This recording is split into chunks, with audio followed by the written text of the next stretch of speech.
ഇസ്ലാമിന്റെ ആർദ്രതയും ഉൾത്തിരിഞ്ഞ സൂര്യനേക്കാൾ ശൂന്യമയും ചന്ദ്രനേക്കാൾ ശോഭയും നക്ഷത്രത്തെക്കാൾ തിളക്കവുമുള്ള അടിച്ചമർത്തപ്പെട്ട അടിമവർഗത്തിന്റെ പുനരുദ്ധാരകനായിക്കൊണ്ടും കുഴിച്ചുമൂടപ്പെട്ട സ്ത്രീത്വത്തിന്റെ പുനരാവിഷ്കാരകനായിക്കൊണ്ടും ജോലി ചെയ്തു കഴിഞ്ഞാൽ വേലക്കാരന് ശമ്പളം അവന്റെ വിയർപ്പോറ്റുന്നതിന് മുമ്പ് നൽകണമെന്ന് പഠിപ്പിച്ച ലോകത്തിന്റെ പ്രവാചകൻ സല്ലല്ലാഹു അലൈഹി വസല്ലം പ്രവാചകൻ കടന്നു വന്നുകൊണ്ട് ലാ ഇലാഹ ഇല്ലല്ലാഹയുടെ മഹിതമായ സന്ദേശത്തിലേക്ക് മാനവ സമൂഹത്തെ ക്ഷണിക്കുകയാണ്.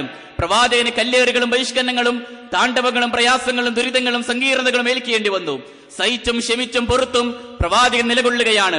പ്രവാചകന്റെ ജീവിതത്തിന്റെ ഓരോ മേഖലകൾ പരിശോധിക്കുമ്പോൾ നമുക്കറിയാം, ശഅബ് അബീ ത്വാലിബിൽ 3 വർഷക്കാലം പട്ടിണിയും പരിവട്ടവുമായി ജീവിച്ചിരുന്ന നാളുകൾ, പ്രവാചകന്റെ ജീവിതത്തിൽ തന്നെ ത്വായിഫിൽ പ്രവാചകൻ അനുഭവിക്കേണ്ടി വന്ന പീഡനങ്ങൾ, ഉഹദിൽ അനുഭവിക്കേണ്ടി വന്ന പീഡനങ്ങൾ, പ്രവാചകൻ നടക്കുന്ന വഴികളിൽ മുഴുവനും കല്ലുകളും മുള്ളുകളും ദുർഘടങ്ങളും സൃഷ്ടിക്കുകയും പ്രവാചകനെ ഉച്ചാരണം ചെയ്യാനായിക്കൊണ്ട്, പ്രവാചകനെ നശിപ്പിക്കാനായിക്കൊണ്ട്, ആദർശത്തെ തകർക്കാൻ വേണ്ടിക്കൊണ്ട് അക്കാലഘട്ടങ്ങളിൽ തന്നെ ഹീനമായ ശ്രമങ്ങൾ നടമാടി. എന്നാൽ പ്രവാചകൻ അനുചരന്മാർ ഓടി നടന്നു.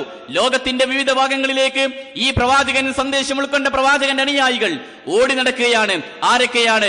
ജഅഫർ ഇബ്നു അബീ ത്വാലിബ് റളിയല്ലാഹു തആല അൻഹു നേഗസ് രാജാവിന്റെ കൊട്ടാരത്തിലേക്ക് കയറിച്ചെന്നുകൊണ്ട് നവോത്ഥാന നായകനായിക്കൊണ്ട് ലാ ഇലാഹ ഇല്ലല്ലാഹയിലേക്ക് ക്ഷണിക്കുകയാണ്. റുസ്തമിന്റെ കൊട്ടാരത്തിലേക്ക് കയറിച്ചെന്നുകൊണ്ട് അബ്ദുല്ലാഹ് ഇബ്നു മുഈറ ഈ ആദർശം പഠിപ്പിക്കുകയാണ്. പ്രവാചകൻ അനുചരന്മാർ ഓരോരുത്തരും ഖാലിദ് ബിൻ വലീദ് റോമ സാമ്രാജ്യത്തെ കയറിച്ചെന്നുകൊണ്ട് ലാ ഇലാഹ ഇല്ലല്ലാഹയിലേക്ക് ക്ഷണിക്കുകയാണ്.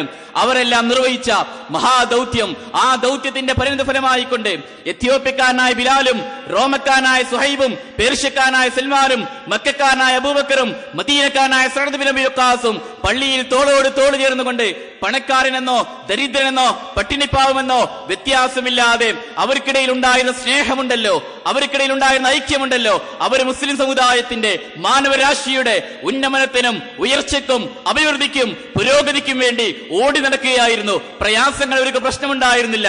അബ്ദുല്ലാഹി ഇബ്നു ഹുദാഫ എന്ന പ്രവാചകന്റെ അനുചരനെ തീപ്പൊള്ളുന്ന ഏറ്റവും രീതിയിലുള്ള മാരകമായ ശിക്ഷ നൽകിക്കൊണ്ട് ശിക്ഷിക്കുമ്പോൾ പോലും ലാ ഇലാഹ ഇല്ലല്ലാഹ് ബിലാൽ റളിയല്ലാഹു അൻഹുവിനും പറയാനുണ്ടായിരുന്നത് അല്ലാഹു അഹദ് എന്ന വചനമായിരുന്നു. പ്രവാചകന്റെ അനുചരന്മാർ ഓരോരുത്തരുടെ ചരിത്രങ്ങൾ വായിക്കുമ്പോൾ ഖബ്ബാബും യാസറും സുമയ്യയും അനുഭവിച്ചിരുന്ന പീഡനങ്ങൾക്ക് യാതനങ്ങൾക്ക് അറുതിയില്ല.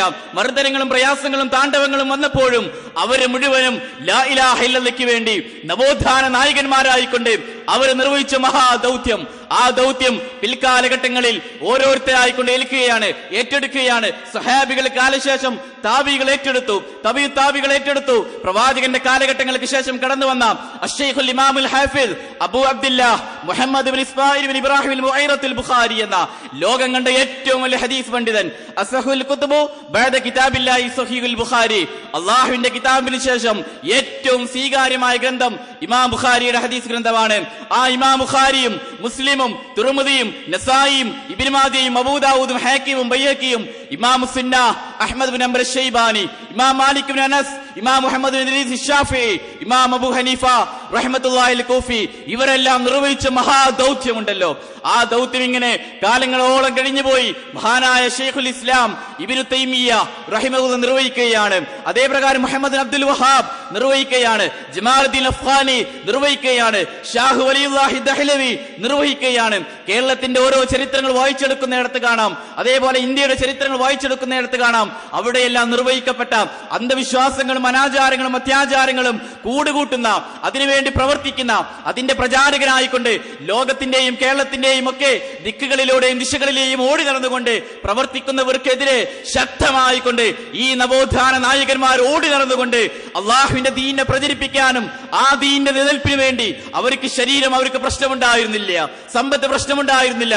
വക്കം അബ്ദുൽ ഖാദർ മൗലവി എന്ന ഇന്ന് ഏറ്റവും അധികം ചരിത്രങ്ങളിൽ വായിക്കപ്പെടുന്ന മഹാനുഭാവൻ, ആ മഹാന്റെ ചരിത്രങ്ങൾ ചരിത്രത്താളുകളിൽ നീക്കം ചെയ്യാനും തങ്കലിപികളിൽ ആലേഖനം ചെയ്യേണ്ടതിന് പകരം ആ ചരിത്രങ്ങളിൽ നിന്ന് ഉന്മൂലനം ചെയ്യാനുള്ള ചരിത്രത്തിന്റെ കൂലിയെഴുത്തുകാരുടെ ഹീനമായ ശ്രമങ്ങളെ മുസ്ലിം സമുദായം തിരിച്ചറിയേണ്ടതുണ്ട്. മഹാനായ കെ മൗലവി സാഹിബ്, ഈ മൊയ്ദ് മൗലവി സാഹിബ്, മുഹമ്മദ് അബ്ദുറഹ്മാൻ സാഹിബ്, അങ്ങനെ കടന്നു വന്നാൽ പറപ്പൂർ അബ്ദുറഹ്മാൻ ഹാദിയും വെട്ടം അബ്ദുള്ള ഹാദിയും മുഹമ്മദ് അമാനി മൗലവി സാഹിബും ഈ മൊയ്ത് മൗലവിയും അതേപോലെ പി കെ മൂസ മൗലവിയും എടവണ്ണ അലവി മൗലവിയും ചരിത്രം അങ്ങനെ കടന്നു വന്നാൽ ഇന്നും ഈ പ്രസ്ഥാനത്തെ നയിക്കുന്ന AP അബ്ദുൽ ഖാദർ മൗലവി എന്ന മഹാനായ പണ്ഡിതൻ വരെയും നീണ്ടു നിൽക്കുന്ന ചരിത്രമുണ്ടല്ലോ. ആ ചരിത്രത്തിന്റെ മുന്നിൽ ഒരുപാട് വിയർപ്പുകളുടെ, ചോര തുളുമ്പുന്ന വേദനകളുടെ, പ്രയാസങ്ങളുടെ, കണ്ണുനീരിന്റെ, ദുരിതങ്ങളുടെ, കഷ്ടതകളുടെ, വേദനകളുടെ വായിച്ചെടുക്കാൻ നമുക്ക് കഴിയും. മറക്കരുത് മുസ്ലിം സമുദായം, ചരിത്രം ആരൊക്കെ നിഷേധിച്ചാലും ആരൊക്കെ ആ ചരിത്രത്തെ ഉച്ചാരണം